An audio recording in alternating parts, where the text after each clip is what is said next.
আসসালামু আলাইকুম, welcome to my channel. আজ আমি ঝটপট তৈরি করে দেখাবো ডিম দিয়ে ফ্রাইড রাইস।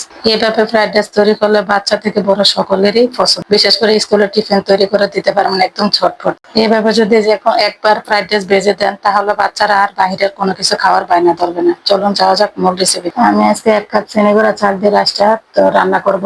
রাইসটা রান্না করার সময় অবশ্যই মশলাগুলো ব্যবহার করতে হবে যেগুলো স্ক্রিনে দেওয়া আছে। 1 টেবিল চামচ সয়াবিন তেল, দারুচিনি, সবুজ এলাচ, কালো গোলমরিচ, সাদা গোলমরিচ দিয়ে অবশ্যই রাইসটা রান্না করতে হবে। রাইস রান্না করার শেষে আমি এখন 3টা ডিম ভেজে নিব। আমি এখানে 2 টেবিল চামচ কুকিং অয়েল দিয়ে সামান্য একটু লবণ দিয়ে ডিমগুলা ভেজে নিচ্ছি। ডিমগুলো ভালোভাবে স্ক্রাম্বল করে ভেজে নিতে হবে।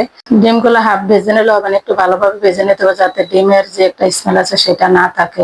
ডিমগুলো ঝুরি করে ভেজে নেওয়া শেষ। এখন আমি আবারও 4-3 টেবিল চামচ সয়াবিন তেল দিয়ে আমি এখন সবজিগুলো ভেজে নিই। এখন দিয়ে দিচ্ছি আমি পরিমাণ মতো রসুন কুচি, দিয়ে দিচ্ছি পরিমাণ মতো পেঁয়াজ কুচি।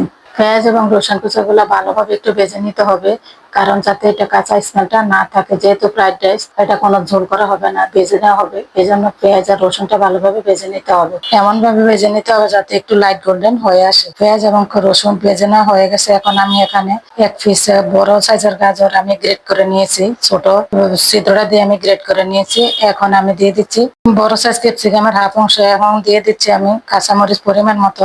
জালটা আপনারা পজিশনে দিবেন। আপনারা চাইলে এই পর্যায়ে বিভিন্ন সবজি ব্যবহার করতে পারেন। আমার কাছে আমার ছেলে শুধু ক্যাপসিকাম আর গাজরটাই বেশি পছন্দ, এই জন্য আমি 2টা আইটেমের সবজি দিয়েছি। এখানে আমি হাফ টিস্পুন লবণ আর সামান্য টেস্টিং সল্ট দিয়েছি।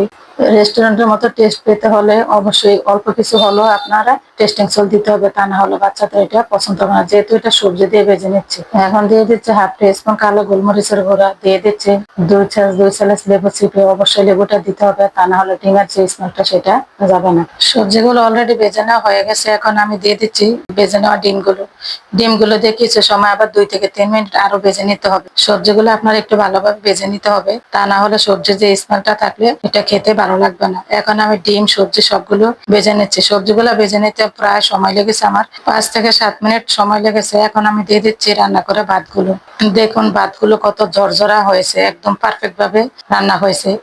ভাতগুলো অবশ্যই 80% কুক করে নিতে হবে। কুক করার পর আপনার অবশ্যই একটা বড় প্লেটে ছড়িয়ে দিতে হবে, অথবা পানি দিয়ে ঠান্ডা নরমাল তাপমাত্রা পানি দিয়ে ধুয়ে নিতে হবে, তাহলে ভাতগুলো একদম ঝরঝরা থাকবে। এখন আমি ভাত, ডিম, সবজি সবকিছু ভালোভাবে মিক্স করে নিচ্ছি। এই পর্যায়ে চুলাটা থাকবে মিডিয়ামে রেখে ভালোভাবে ভাতগুলো ভেজে নিচ্ছি, যাতে ভাতগুলো নিচে লেগে না যায়। অবশ্যই নেড়ে নিতে হবে। ভাতগুলো নিচে লেগে গেলে আপনার খেতে ভালো লাগবে না, পুরা গন্ধ আসবে। আচ্ছা, আমার এই রেসিপিটা দেখে ভালো লাগলে বাসায় একবার হলে এভাবে ট্রাই করে নেবেন। আর বেশি ভালো লাগলে অবশ্যই লাইক, কমেন্ট, শেয়ার করে দেবেন। আর নতুন নতুন আপডেট রেসিপি পেতে আমার চ্যানেলটা অবশ্যই সাবস্ক্রাইব করে ফলো দিয়ে সাথেই থাকবেন। এভাবে নাড়তে নাড়তে তৈরি হয়ে গেল আমার স্বাদে সেরা ফ্রাইড রাইস রেসিপি। বিশ্বাস করেন এত সহজ ভাবে ভাত আর সবজি ভেজে দিলে বাচ্চারা কি যে খুশি হয়। বিশেষ করে এভাবে রাইসটা ভেজে নিলে মাছ মাংস আর কিছুই লাগে না। আবার দেখা হবে নতুন কোনো রেসিপিতে। আল্লাহ হাফেজ।